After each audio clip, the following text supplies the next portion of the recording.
broker session. We have a fantastic speaker and a fantastic country for you today. And I would like to welcome in Denise Talboy, someone who wears more than a lot of hats. She does everything and she's everywhere. And she's doing a great job, and she and her team are fantastic. If you haven't had a chance yet to connect with Denise or her team, make sure to, even just for a nice conversation. They're great people, but they're extremely helpful, and they will absolutely help you grow your business as well. But Denise, thank you so much for taking the time to be here with us. How are you feeling about our conversation today?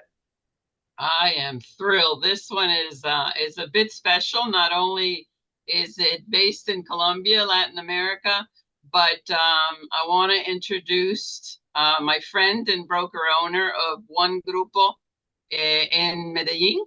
And without further ado, I want to bring on Sebastian to say hello to everybody and start our presentation. I'm super excited on the material he's going to present today. Thank you, Stephen. Thank you, Denise. And good morning to all. How are you? Hope you're doing well. Thanks for joining us in this conversation, because more than a presentation, it's going to be a conversation. Welcome all the questions you might have. And I'm going to start by sharing my screen.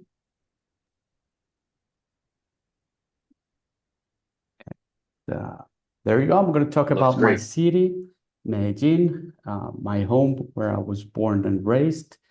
And Medellín is called the city of eternal spring because I'm going to give you a hint later about why is that, but we always are in spring. But before I get to talk about my city, I'm going to talk about who I am and what we do. I'm the owner of One Grupo Inmobiliario, which is a company that dedicates to sales. We have more than 15 years of experience. I'm also the manager of an ecosystem, like a co-working of realtors in Medellín that is called Grupo La Venta. We have more than 80 agents in this company, in this ecosystem. We're also members of the local MLS, which works here pretty well, with access to more than 6,000 properties. In here, the MLS works both for commercial properties and residential properties. The commercial properties are about 10% of this inventory, so we get access to most of the inventory that is available in the city. And we are also active members of La Lonja de Propiedad Raíz, which is our local association of realtors. I'm actually one of its more board members.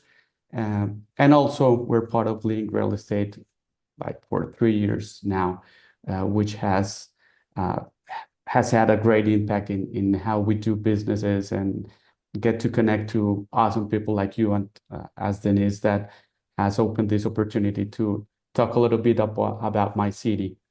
So this is a part of my team, which, as I told you, we specialize in sales and some rental management. We do that for a specific niche of people or clients, and we cover all the city. We cover the whole spectrum that I'm going to show you later, how Medellin is laid out in the map, so you can get to know a little bit more about. So let's start in brief about some facts of Medellin. The population is about 2.5 million people. We have a metro area of 4 million people. That Medellin is connected to other cities that you just cross the street and you are in another city, that are Envigado, Sabaneta, Bello, other places that compose this metro area. As you can see in this image, Medellin is a valley. We got a flat area that is crossed by a river. I'm going to show you a map later and probably you can understand better. But this is important because Medellin has some walkable areas, some hill areas that it has an impact on how the city is established. That the elevation is about 1,500 meters, about 4,900 feet above sea level. Our language is Spanish. Many people do speak English, but our official language is, of course, Spanish.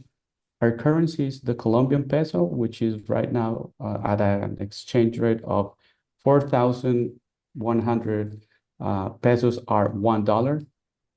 And our main industries are, let me see if I can just put this here.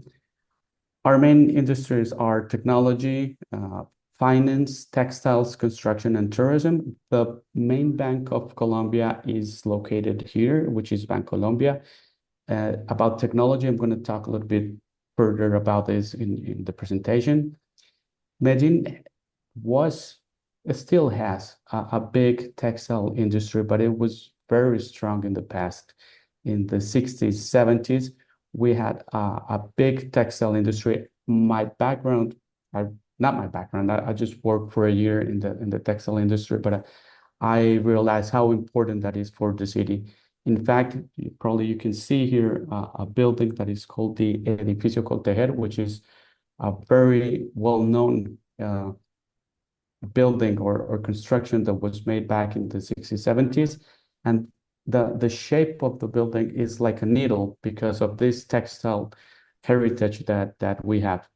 And the weather, I was talking before the presentation started, the weather in the whole year is around 62 Fahrenheit and 73 Fahrenheit. That's why we're called the city of eternal spring.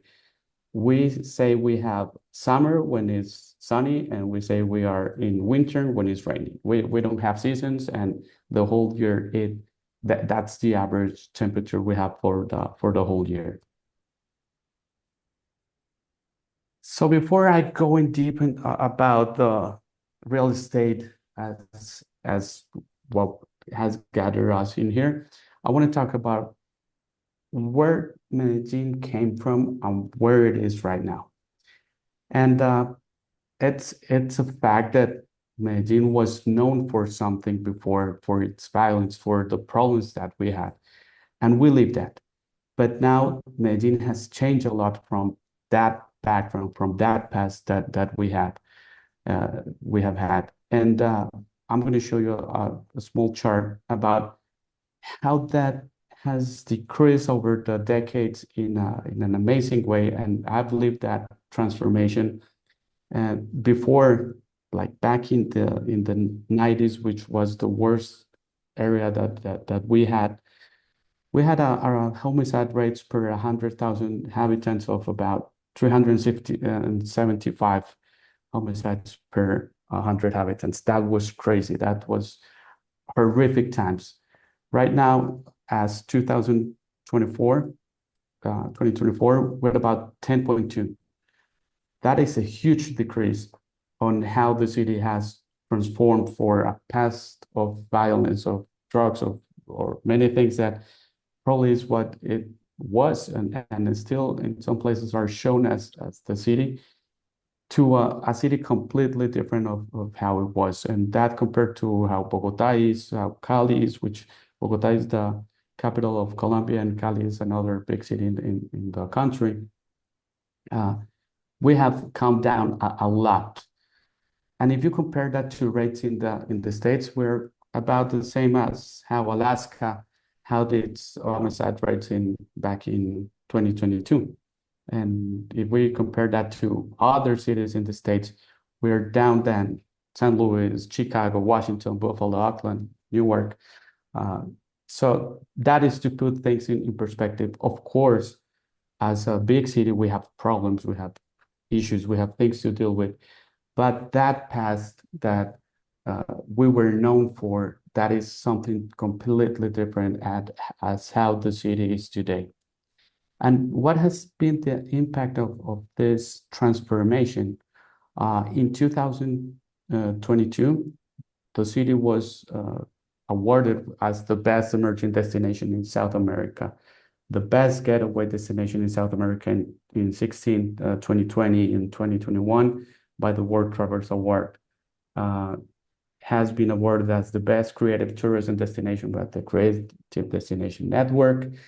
Laureles, which is a neighborhood that I'm going to talk about briefly later, was considered one of the coolest neighborhoods in 2023. Medellin was the third best city in the world by the Time Out magazine in 2022. It has been distinguished by the best remote work cities among the 80 best cities for digital nomads. and that has a big impact on the real estate market right now. And Medellin is one of the 50 best places in the world to visit in 2023, according to Time Magazine. Uh, that report, that thing that Time Magazine said, highlighted the Medellin as a creative capital of Colombia, and highlighted also aspects such as tourism, creative experiences, and the transformation that I'm talking in brief to you about the city. As you can see, this is a clear picture of how Medellin is a valley that has a flat area in its middle. It's crossed by a river, which is called the River of Medellin, of course, and it has different places up in the mountain and down in the base of the valley. But before uh, continuing, let's talk about how Medellin has been connected to the world. Medellin has seen an increase of tourism in the last 5 years or so, from 2019 that we had about 500,000 visitors to double that in 2024. Of course, 2020 was the pandemic, and 2021 was after this global situation that we had. But from there, we have been increasing, and that also has an impact on real estate, as many hotels are being constructed in construction. Many people jump into the short-term rental business, and I'm going to talk about briefly later. But also the spill in the economy of this amount of visitors, that has an impact on restaurants, on hospitality, on food providers, everything. That has a huge impact on our economy. Medellin is located here. We got direct flights to Miami, to Fort Lauderdale, which is about 3 hours from here, direct flight. We also have direct flights to Ciudad de Mexico, Panama, of course, places in Latin America like Lima, Santiago de Chile. Also, we have to Buenos Aires, a direct route. To Brazil, we also have direct connections. And from Bogota and Panama City, we have connections to all over the world. In here, you cannot see, but we have a direct flight to Madrid, and from Bogota, we can find flights to everywhere in the world. Medellin is located in the heart of this set of mountains. You might see this flat, but all this is full of mountains, which is called the Cordillera Oriental. And right now, Medellin is, or the state that Medellin is in, which is called Antioquia, is building a big project to connect Medellin to the sea, because our fastest route to get products out of Medellin was before Cartagena, which you might see here like a small trip, but it's a 12, 13 hours trip in truck or by car, because you have to go up the mountain, go back down the mountain, go up the mountain. And right now we're building a tunnel and a set of roads to get to a port that is being built in Urabá, which is called Puerto Antioquia. And that's going to be around 4 or 5 hours that is going to take us to be out in the Atlantic. And that also has a big impact on how products from Medellin are going to be able to go out easier, and how Medellin is going to be connected to the world's economy through the Atlantic in a port just 5 hours from the city, in the middle of the mountains. So let's start by saying why people come to Medellin, and that's a question that I asked myself some years ago, that when you are living in here, you cannot understand why people come here. Like I come from this past I was talking about, and let's say 10, 15 years ago, seeing a foreigner walking on our streets was like, hey, what are you doing here? What is interesting? But I'm going to talk about some things that I found out that people enjoy and that are happening in here in Medellin that are uh, changing and transforming the city. So first is art. There are some artists in this picture that you might recognize. Fernando Botero, which is our greatest sculptor that has these fat sculptures all over the world. J Balvin, Maluma, Juanes, Carol G. Uh, that has changed a lot the way the world sees Medellin. And for example, these people used to live abroad, like they made Medellin famous for other things, but many of them lived in Miami. And now they have their houses in here, they're living in here, they're making the impact in here. And you can see that in terms of how many companies have been created in the creative sector, like audiovisual, more than 700 companies are located here in Medellin. Companies of arts and entertainment, more than 700. Animation and video games, more than 500. Musical companies, 300. Publishing, educational services. It's not only the name that you see in the picture, is everything that goes around is happening here in Medellin. In here, you now see people from Mexico coming to the city to record a music video or to use the production studios of people that are well known in the musical industry in here. You see people or companies doing video games from Medellin, which sounds a little bit crazy, but we get a pool of talent in here that is well educated and knows how to do this. And that has had a huge impact. Another aspect that Medellin is known for is health. Many people are coming to Medellin to either have their procedures or diagnosis or any kind of treatments around. There's a rank of the 50 best hospital and clinics in Latin America, and Medellin has 5 of them. 10% of the clinics in whole Latin America, well ranked, are located in Medellin. And we've had that. This is information gathered in 2022, but more than 50,000 international patients just coming here to do their treatments. Most of them are from North America. And that also opens many opportunities for us as a city to welcome these patients and to start building an economy based on this. The good thing that we have about health is affordable, it's cheap, and also is a very high quality health system that we have in here in Medellin. This one is for some people taken for granted, but it's something that when I was doing like the research, I found that, for example, Antioquia and even Colombia, it's one of the best places in the world for birds watching, and I didn't know that. And you might see someone that comes here with a camera and you don't know, but he's taking pictures of the city. No, there are many people just coming to do bird watching, and that is something that is interesting. We have places just in Medellin like this, which is called the Parque Arbi, and you go from the city center to that place in about 10-15 minutes by a good transportation system that we have that is made of cables, Metrocable we call them. We have Guatapé, which is one of the most known destinations for tourists in here in Medellin. This is about 2.5 hours from the city.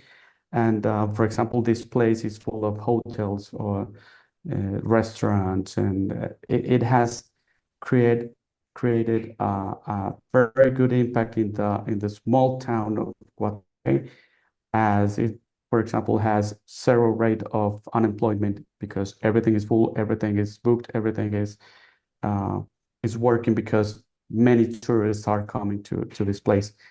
And also we got this traditional small towns. This one, for example, is called which is also about 3 hours away from Medellin, 2 hours and a half. Uh, and in there you can see people enjoying the traditional way of being a paisa, because people from Medellin or from Antioquia are called paisas. Now, when you get to know someone from Medellin, you can tell him, hey, you are a paisa, right? Yes, we are paisas. And this also has all the experience of the coffee industry, which we are known for as well, about the nature, about relaxing. And many people are coming not only as tourists, but also as people willing to invest and to return in these places. I was talking about technology, and Medellin has become a hub for innovation in Latin America. And that is because in here we had this like this connection between the local government, the universities, and the private sector. And they came together and built something as good as this place that is called Ruta N, which is a hub for companies of all over the world to come and see how Medellin can help them grow their business or uh, established in the city. And companies like Mercado Libre, Alibaba, Tascas, Hewlett Packard, Siemens have come to Medellin, and they have established some of their operation in the city because they found a good source of educated people that do speak English with a high level of academy capacity, and also it's more affordable than doing that somewhere else. We have in the ranking of the world's best universities, in the 500 ranking, we have 1, 2, 3, 4, 5, 6, 7, 8 companies that are among the world's best universities. How about the cost of living? Living in Medellin it has become a little bit more expensive as all these things I'm telling you have happened. But if we compare to many places in Latin America, and this ranking is based on a comparison to New York City, Medellin is ranked 15 in Latin America as the cost of living index. How does this work? It takes New York as the standard and gives like a number to the different cities based on New York. So for example, the cost of living index in Medellin is 32.76. That means that New York is 100 and Medellin is 32.76. Like the cost of living in Medellin is a third of what it costs in New York. The rent index is 12, so it's probably a tenth of what it is to live in New York for rent. And if we compare to other major capitals in Latin America, the most expensive according to this rank is Montevideo in Uruguay, and we are way above of Santiago de Chile, many cities in Brazil, Lima, Peru, which is a beautiful city, and just a little bit more expensive than Bogota and than Buenos Aires. This is in Spanish, but just to give you a glimpse of how much it is to live in Medellin. So probably your basic electricity, water, gas is going to be $80 per month. Internet is going to cost you $25. A cell phone plan is going to be $9, $10. If you go to a cheap restaurant, you can find food or a nice meal for $6. If you go to a medium restaurant, dinner for two is going to be around $28. Going to McDonald's is going to cost you $7. 1 liter of milk is going to cost you $1. $1. White bread is going to be $1. Rice is going to be $1.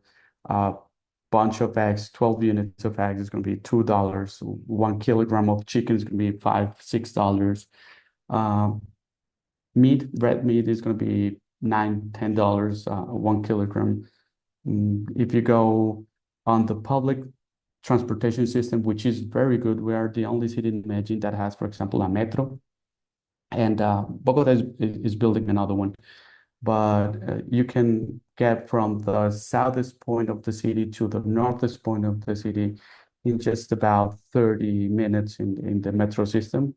And that's going to cost you less than a dollar. Taxi or Uber are very cheap in here. You can get an initial fare of a dollar and a half. Mm, Going to the gym, monthly membership is going to be $26. Going to the cinema is going to be $4 or $5. And the average salary, which is a little bit higher than the minimum wage in here. The minimum wage is about $350, $400. The average wage in here is about $420 per month. Any questions so far? Are we good? Haven't seen any questions, but a lot of people, Sebastian, in the chat are saying how beautiful it is. And when you talked about the weather as well, people are like, man, that just sounds perfect. So it's definitely resonating with a lot of it. Perfect. So let's talk about the neighborhoods that are most known for foreigners or to invest in Medellin. This picture was taken from El Poblado, and I'm I, I'm gonna repeat the same thing. Just see that Medellin is a valley that you can have places in the flat area, but also, for example, Poblado is up in a hill. Uh, but before I want to put you in context. This is the whole Medellin. As I was telling you, the metropolitan area is composed by not only Medellin, but Envigado, which is another city, Itagüí, Sabaneta, which is another city, Bello. And this, let's say this road, it goes through to the Medellin River. So the Medellin River crosses and splits the city in two between the west and the east. In here we have the airport, the international airport, which is located in a near city that is called Rio Negro. And from the airport to El Poblado or to Medellin, it'll take you around 30 minutes. This is a long tunnel that was built some years ago, and that take you directly to the city. The places that we are going to talk about are El Poblado, which is located in here, Laureles, which is located in here, and something about Sabaneta and Envigado, which are located in here. We're not going to talk about the downtown, which is located in here, and Llano Grande and Rio Negro, which have been the places where many houses are being built, and many people from El Poblado have moved to Llano Grande because it's a quieter area, because it's greener. But we can discuss that later.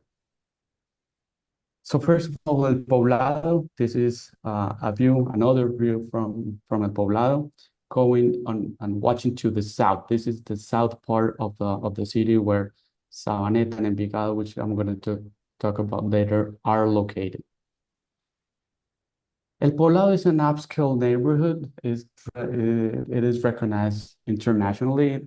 There's a song by Karol G that is called even Provenza, which is part of El Poblado. In here we can find luxury living, commercial presence, many shops, malls. All the banks are located or their offices are located in El Poblado. You'll find restaurants, you'll find all the entertainment art. It's located in El Poblado. Mostly you will find gated communities and condos. It's hard to find a standalone house in El Poblado. Those places have been built as condos or gated communities. It's a hillside location, not many walkable areas in terms of like this is called the Milla de Oro in here. Let's go back. Here is the Milla de Oro. And but to go from here to, for example, a place that is called El Tesoro, it's going to be very hard hill. So it's easier to just take an Uber for $2-3 and you'll make it easier. You'll find Provenza, which is the place where the nightlife goes on every single night. Milladoro, which is more about business, about offices.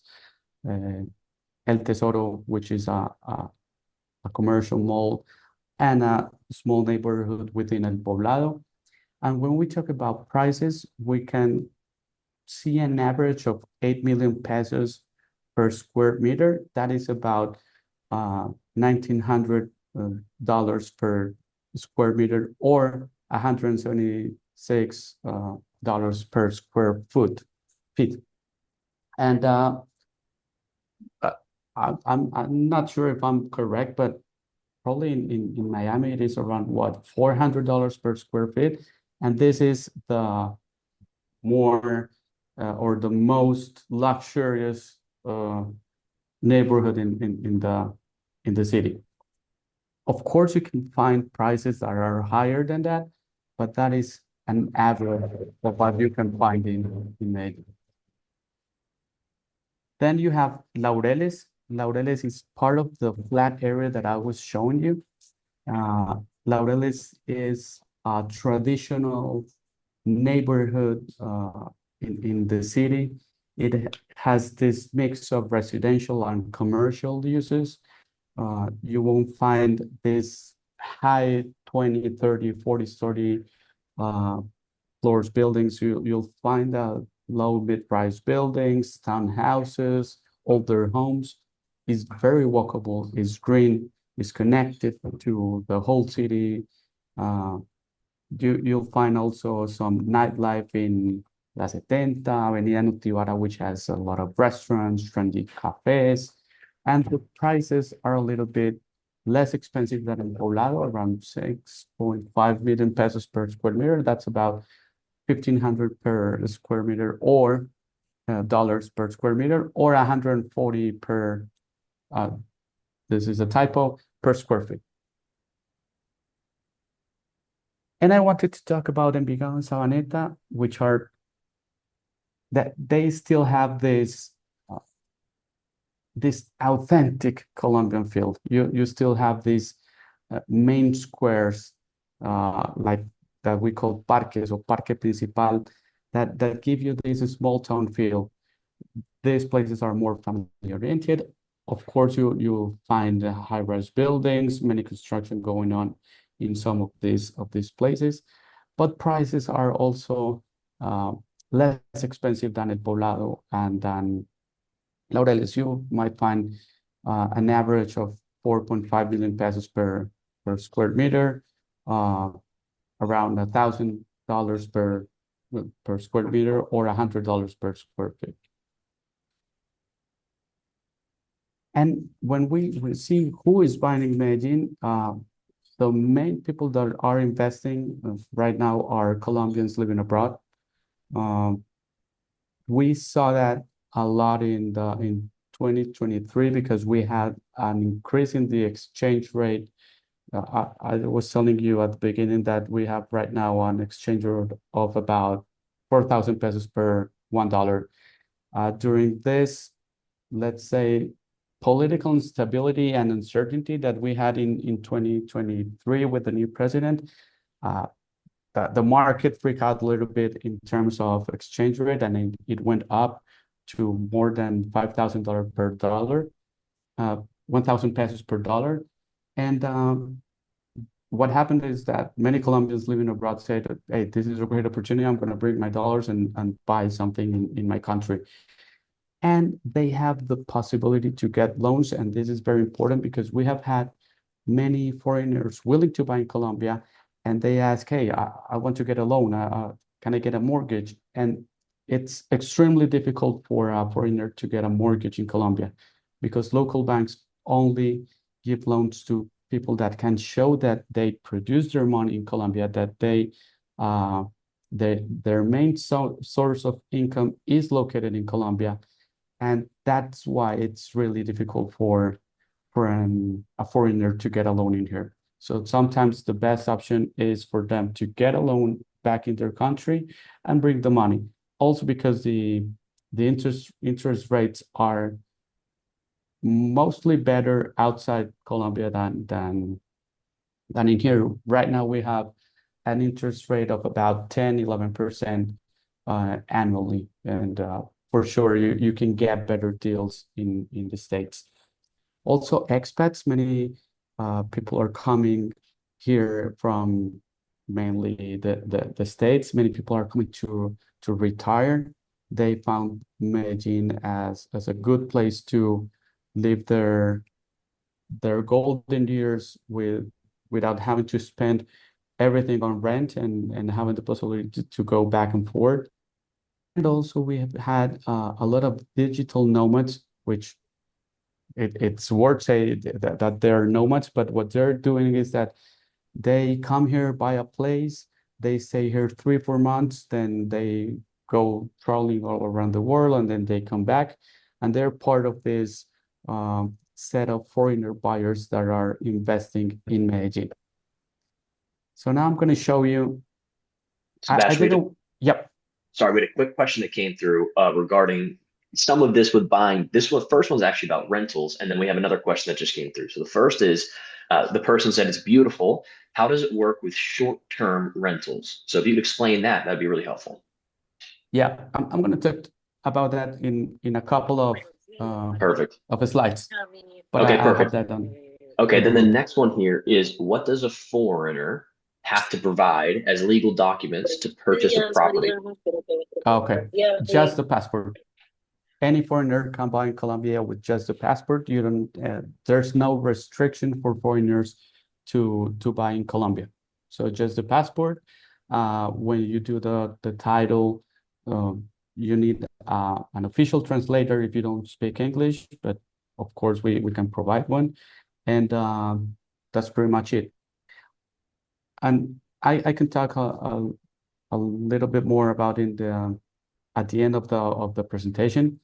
But one thing that has to be done in the correct way is to bring the money that you're going to purchase the property with in the good way. It's not just sending a wire transfer. You have to report that to the Bank of the Republic, but that is something that is common and is not hard to do. But we can go into detail at the end. And about short-term rentals, I'm going to talk about that a little bit in the following slides. Perfect. So I wanted to show you like properties in a different way in terms of I wanted to give you a glimpse of what can you get from X amount of money in Medellin, because that's the way that I can show you like comparative what can you get in this market for a certain amount of money. So let's start with what can $50,000 get you in Medellin, and that is something that has been very common with people that come as tourists and say, hey, you know what, I love Medellin, I like it. I want to buy something in El Poblado, in Provenza, which is the nightlife area, and I got $50,000. You won't get that. That is around 200 million pesos. You won't get that. What can you get with that amount? Of course, you can get options, but you can find something about 500 square feet in Belgium, a small apartment, a good place, but you won't get the Poblado option with $50,000. That is something that you won't find. If we move a little bit up in the budget, you can start getting different places. And this is where I want to talk about the short-term rentals. By law, you cannot do short-term rentals in residential condos. So you gotta have these three like mandatory things in order to do short-term rental. The first one is that the building allows short-term rentals in its HOAs and the community guidelines and everything. The second one is that the use of the land in that place allows the this activity, and that doesn't happen everywhere. And third is that the one who's going to operate the short-term rental thing is in a registry called the Registro Nacional de Turismo, the National Registry of Tourism, which is easy to do. But this has been like a controversial thing because in the previous government or the local government, there wasn't very strict, and you would find in a condo apartment a place that did short-term rentals and nobody said anything, and that was it. Now this new government is going very strict on this and saying you have to comply with all the three things that I said. And if you don't comply, we're going to shut your apartment down and we're going to put you a fine and everything. So we have found these people that are saying, hey, I want to invest. I want to do short term. I want to come for a week and then having it on Airbnb, and that's my apartment. And I want to use it like that. You cannot. You have to do it in the proper way. And that's why I put this kind of property that is very common right now, and is to buy a suite or a place in a hotel. Many hotels are opening their their way of functioning by selling suites, and they get the operation of the suites, and they will give you some treats, a week in the year to stay at the hotel, and you get the rent from the revenue from the rent of the unit. But you have to be very careful about where you can do it and how you can do it. In terms of how much you can get from or the percentage of what you can get out of this kind of investment, it goes around 7-8% annually. We have had a time where this things was booming, that we will find a 12, 13, 14% rate of that this kind of operation did. Right now, you see more than around this 6, 7, 8% of rate. But yeah, this is a good vehicle for foreigners to invest in Medellin, to have a place, and to be able, in some cases, to use the unit and then rent it. This is, for example, a suite in Hotel Hayes, which is a new hotel that was opened here in El Poblado. And for a 200 square feet place, you can get that for less than $100K, $100,000. Also, you can get an apartment in Envigado, which was the place that I showed you, for around 100K, of about 700 square feet. A place that is family oriented. You cannot rent it by in Airbnb less than a month, and that is something also to take into account. You can rent any unit for a month or more, which is considered a normal rental. That cannot be forbidden in any condominium. But the short term is considered if it's less than a month. So what many people are doing are they buy a place, they stay for a month, for a month and a half, then rent it for 2 months, 3 months, then come back. But taking into consideration that the local law or the national law of rent is very protective for tenants. It is not that, as in some places in the States, that a tenant didn't pay you and you just go and have an eviction in a couple of weeks. In here, that if someone doesn't pay you, it can take up to 8, 9, 10 months to kick him out. So that's why we have insurance for rents, in order to avoid the risk of having that kind of situation. $250,000, what can get you in here? Now you can see properties in El Poblado for around more than 1,000 square feet. This place, for example, is located near El Tesoro, which is a shopping mall well known in here in Medellin. You can get a place like this one also in El Poblado near the Golden Mile, of about 1,100 square feet, which are kind of new places with modern construction systems, with amenities as gym. All of these options are gated communities, and swimming pools, and you'll find a variety of options in Medellin, with this kind of budget.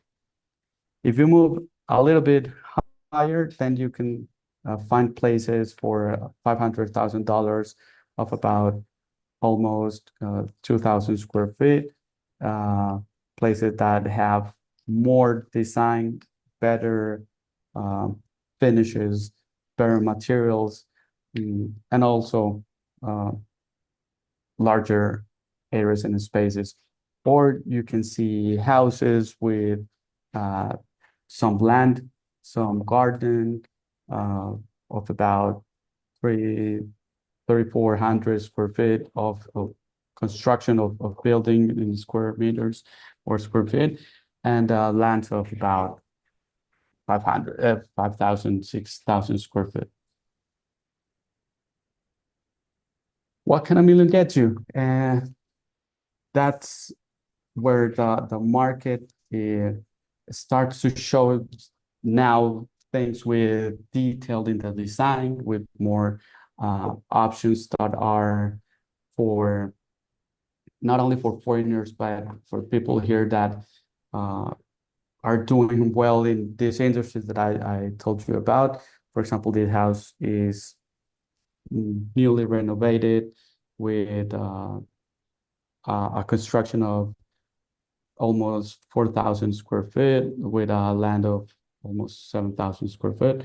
And that is located in El Poblado, a nice area, and connected to the places that I told you about. You can find a house now in Alto Las Palmas, which is like the top of the hill of this valley that I told you about, with a nice view of the city, of about less than $1 million. You can get a 4,600 square feet house with a lot land of 17,000 square foot. And we have a small, like, for us, luxury market, which is a rare find to get properties that are more than $2 million. But with around $2.5 billion, you can get a house that is located also in Alto Las Palmas, which is the high place of the hill, of about 1,000 square feet, at 1,200,000 square foot, with a land of 25,000 square foot in a gated community, 6 bedrooms, 10 bathrooms, an indoor pool, and that can be sold for about $2.5 million. So that's just a glimpse of Medellin. I don't know if you have any questions. I want to talk about also commissions, how the commission structure works in here. In here, we have a 3% commission system, in which the seller pays the full 3%, and this is split between the seller agent in half and the buyer's agent in half, 1.5 and 1.5. And this is the norm, or the typical way when you go out of the city, far in these places like Jardín and also these places. You can get commissions up to 4 or 5%, because they are far from the city. But the regular commission rate is 3%. And we also have the what you call the double agency way of working, in which a company or an agent can do both of the sides. It can have the seller and the buyer as well. And that's pretty much it about Medellin and the presentation. I don't know if you have any questions, any comments. That was fantastic. You've answered a lot of the questions that came out through the chat while you were just presenting, and the hour flew by because you really provided such great insight. And it's clear that you really know the area and have passion for it, and also are, understanding of the history and where things are now, and the point of moving forward and looking forward, and how much opportunity there really is. So I really appreciate that. And of course, if anybody has questions for Sebastian while he's here, you can add those in. But Sebastian, Denise, and I always like to ask our speakers, if you were to boil down everything you said into one kind of golden nugget that you could give someone with. Think about Medellin. I know I'm sure it's an easy task, but what would that be to leave everybody with? Uh, it'll be just to see Medellin as an opportunity, a city that has overcome a very hard past and that is transforming into something really different, that is privileged for its location, for its weather, and mostly because of the people that lives here. And that's something that everyone says when they visit us and live. They say one of the things besides nature, besides everything, you have great people, and that's something we're proud of. So you're all of you are more than welcome to come to Medellin. Send me a message. I'll be more than happy to share a coffee with you and give you some hints or recommendations about the city when you come. That's fantastic. Thank you, Sebastian. And while you were closing that out, we had one more question come through, Yep. and the person said, "Great presentation. Thank you. What are the monthly maintenance? Like, what does that look like? And do you have property taxes?" Yeah, we have property taxes, which is called Impuesto Predial. It's charged every 3 months in the city, and that's about 0.5% of the value of the property. Not the commercial value, but the value that the government has in its records. And that's normally about 50% of the commercial value. So it's not that expensive.